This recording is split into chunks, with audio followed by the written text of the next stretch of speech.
अस्सलाम वालेकुम। आज मैं आपको चिकन कौरमा बनाना सिखाऊंगी। चिकन कौरमा बनाने के लिए हमें जिन अज़ा की ज़रूरत है वो ये है।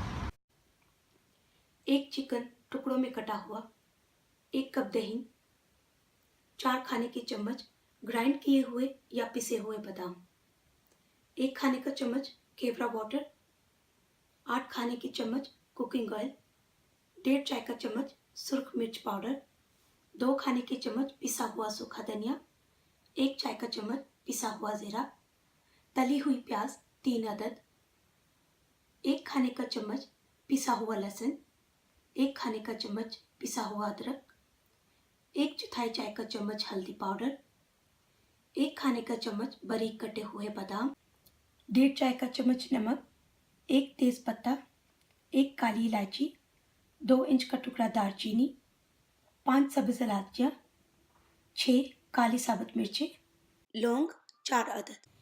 एक देगची में कुकिंग ऑयल और साबुत मसाला डालकर दरमियानी आंच पर 1 मिनट के लिए पकाएं।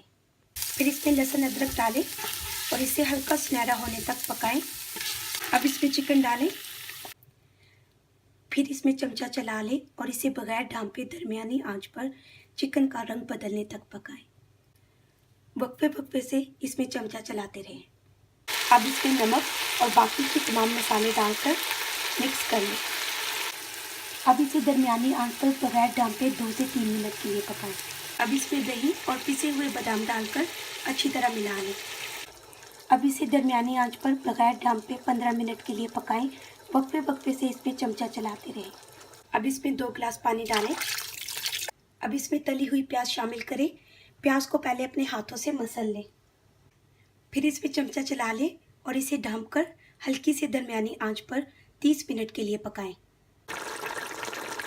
15 मिनट के बाद इसमें 1 मरतबा चमचा चला लें और फिर इसे दोबारा से ढककर बाकी 15 मिनट के लिए पकाएं।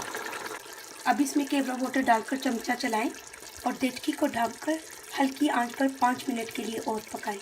अब आंच बंद कर दें। कटे हुए बादाम डालकर कौरमे को गार्निश करें। अब ये खाने के लिए तैयार है।